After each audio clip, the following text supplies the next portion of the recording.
Desde la República Dominicana soy Ivonne Ferreras, aquí estamos en martes, este martes ya 6, ¿verdad? 6 de agosto. Seguimos dándose, se le sigue dando seguimiento, vaya la redundancia, al tema de Venezuela.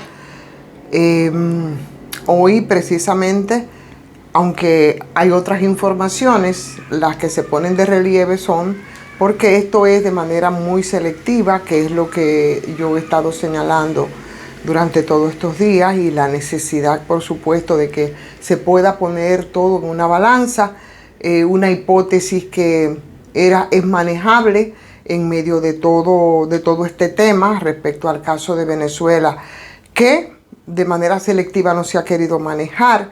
Y es que el gobierno venezolano va a esperar, según se ha dicho, en estos días, va a esperar precisamente el paso falso y la consumación del golpe de la oposición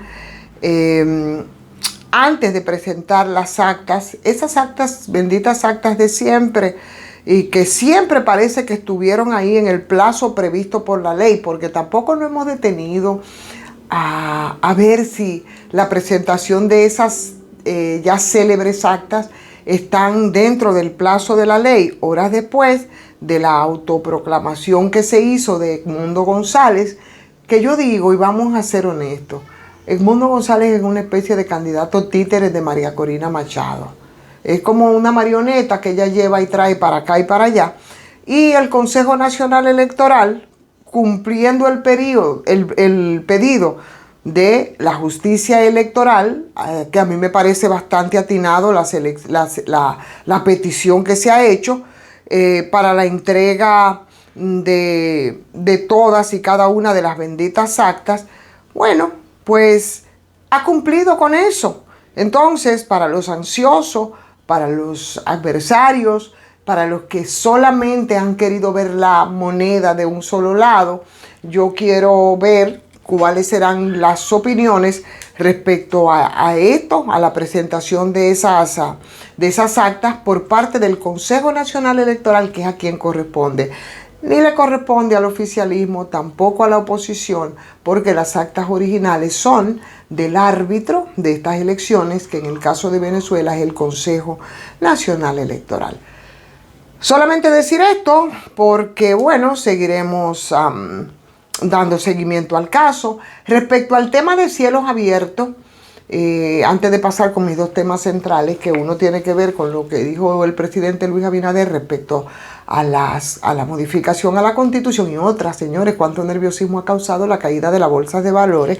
Pero respecto al cielo abierto, de la que los pilotos se han estado quejando, diciendo que ni se les consultó, que no conocen el proyecto, que debió hacerse consenso con las personas vinculadas al sector, que si es un acuerdo que podría ser una competencia desleal respecto a República Dominicana. También quería incorporar un elemento interesante en todo esto, que es la discusión que hay pendiente de las delimitaciones territoriales de las fronteras aéreas, marítimas y terrestres, que involucran cerca de 1000 kilómetros cuadrados con Estados Unidos, pero que también abarca otras islas del Caribe. Y esa es una discusión que es muy vieja, lleva cerca de 25 años, y los Estados Unidos parece que se han negado a aceptar las delimitaciones en perjuicio del interés del país o de los países que estarían afectados. Por eso, no sé si era pertinente, antes de que se firmase ese acuerdo de cielo abierto, se hiciera y se echara una miradita previa a esa discusión. Digo yo, lo estoy diciendo desde la ignorancia y lo estoy diciendo solamente como pregunta. Pero vamos al tema.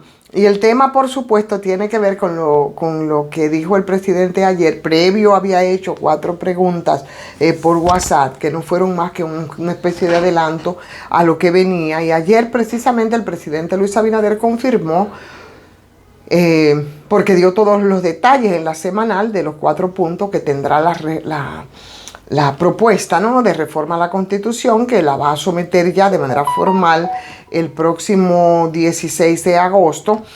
Y a donde han llamado convenientemente a nivel político a una especie de blindaje a la democracia, de esos 4 puntos, que era evitar que cada presidente pueda modificar la reelección a su antojo, como se ha hecho en 31 ocasiones en el país, en lo que tiene que ver con la postulación o con la elección de un candidato o la permanencia en el poder. Experiencias de esas hemos tenido mucho, y se esgrime el artículo 124, que se quedaría tal cual está. Ese es el que habla de 4 años de mandato, una posible reelección para un segundo periodo de 4 años, que es lo que ha ocurrido con Luis Abinader, y nunca jamás, que es lo que se le aplicó también al expresidente Danilo Medina.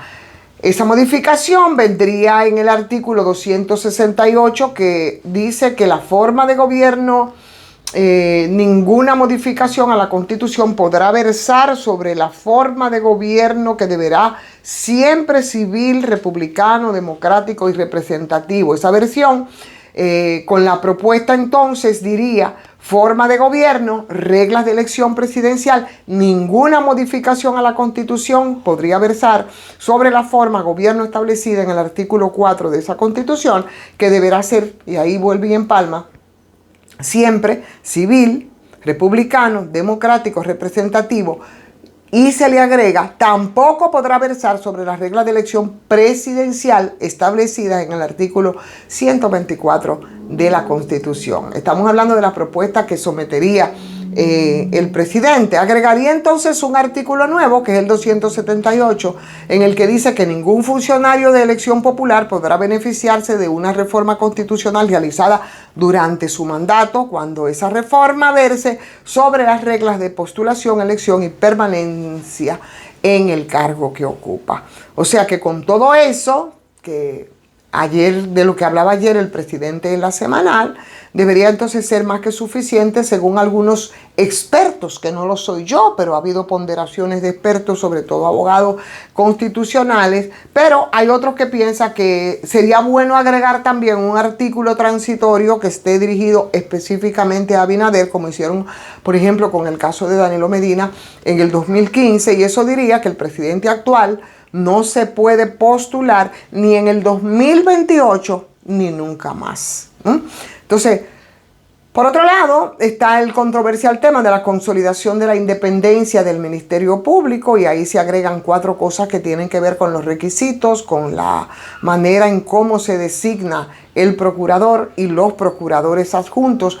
Ustedes recuerdan el escándalo que aquí hubo, ¿verdad?, en tiempos de Jan Alain, con la designación de los procuradores adjuntos. Eso fue todo un escándalo, porque el criterio fue de selectividad y conveniencia, según se denunció. Entonces agregarían un requisito adicional de independencia política, que sería nombrado por el Consejo Nacional de la Magistratura, igual que los jueces, a propuesta del presidente de la República, pero no podrán moverlo durante los 4 años del periodo constitucional, y solo podrían quitarlo por un juicio político. También, y eso a mí me parece muy interesante, sacarían al procurador del Consejo Nacional de la Magistratura, porque mañana fuera que estuviera, si ahí es que se va a elegir al procurador. Y eso no fue más que un artilugio del expresidente Leonel Fernández, cuando tenía todos los poderes y podía hacer todo lo que le diera la gana, de incorporar entonces al Consejo Nacional de la Magistratura al Procurador General de la República. Entonces quedaría con 7 miembros: el presidente de la República, el presidente del Senado y también de la Cámara de Diputados, un senador de la segunda mayoría y un diputado de la segunda mayoría, el presidente de la Suprema y un juez de la Suprema. Buscarían entonces hacer una diferencia. La política del Estado contra la criminalidad, de la investigación y de la persecución penal, que entonces le tocaría al Ministerio Público. ¿Cómo? Bueno, creando en este caso el Ministerio de Justicia. Igual se reduciría la cantidad de diputados, y eso sí es verdad que es interesante, señores, de 196 gente, muchas de ellas vagos, que van a hacer negocio al Congreso Nacional, se reduciría a 178.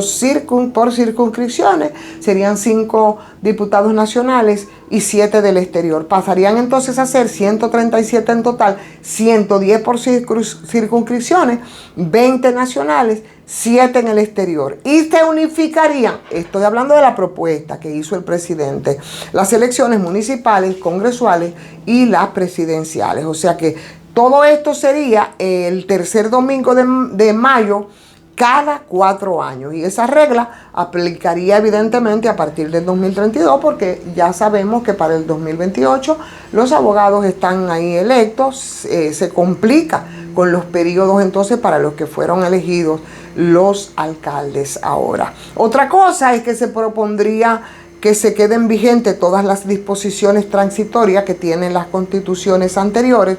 Por ejemplo, en la del 2015, que tenía 20 en total, que estaba la que decía que Danilo Medina no se podría reelegir nunca más después del periodo 2016-2020. Y además se agregaría una disposición que también sería transitoria, que ordenaría al gobierno, el que va a agotar ahora el presidente Luis Abinader 2024-2028, a redactar y aprobar todas las leyes que fueran requeridas por esa reforma constitucional o cualquier otra anterior. O sea, hay que recordar a algunos que todavía faltan muchas leyes, que la Constitución del 2010, de la que se dice fue la más completa, pero todavía hay elementos que no se han aplicado, que mandaba a hacer, que no se ha hecho, y son de las falencias que cargamos. Por ejemplo, la del referendo, que se está discutiendo ahora, y que con el ejercicio del presidente Luis Abinader de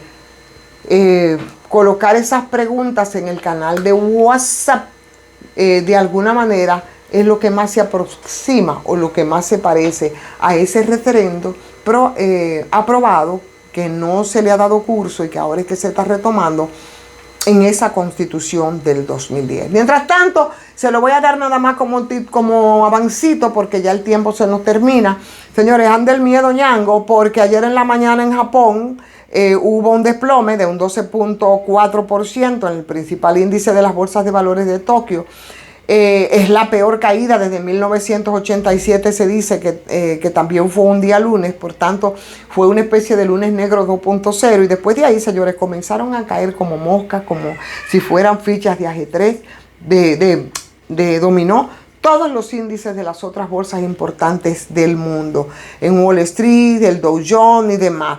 Eso significa que muchos de los inversionistas vendieron sus acciones de repente, y por simple ley de oferta y demanda, eso hace que las acciones bajen de precio.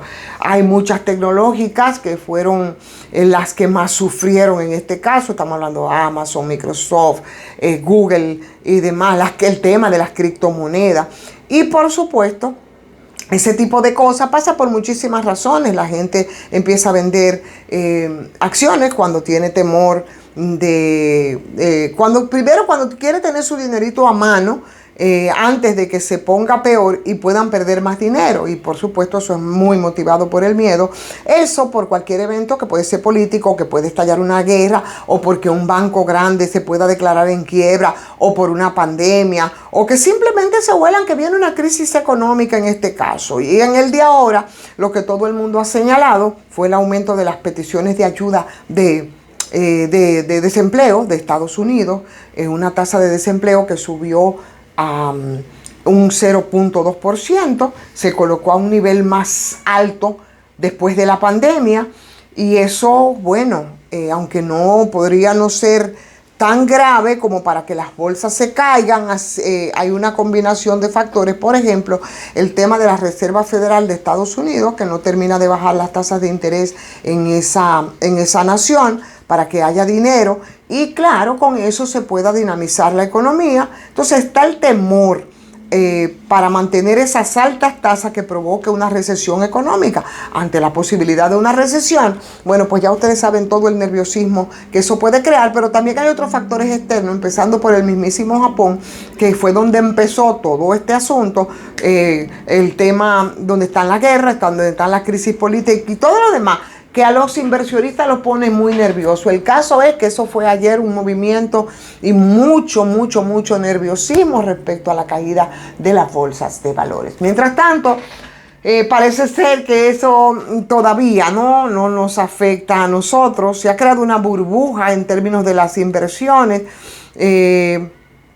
pero parece que incluso, según dijo el propio presidente Luis Abinader, este tipo de noticias que nunca le caen bien a nadie, pero al menos el presidente dijo que todavía no ha afectado la economía de República Dominicana, y eso de alguna manera nos da un respiro. Mientras tanto, vamos a respirar y a pedirles a ustedes que le den like a esta transmisión y que la compartan con otras personas. Siempre agradecemos a Farmacias GBC. Les recordamos que tiene un 20% de descuento. Eso es en todas sus sucursales. Farmacias GBC, además, es 100% dominicano, por tanto, debemos apoyarnos mutuamente. Si no se ha suscrito, suscríbase y hágalo también a patreon.com/soyvonferreras. Vamos a cuidarnos como siempre de las altas temperaturas, y mañana, que es miércoles, mitad de la semana, nos reencontramos en otra transmisión de Soy Ivonne Ferreras. Muy buen día.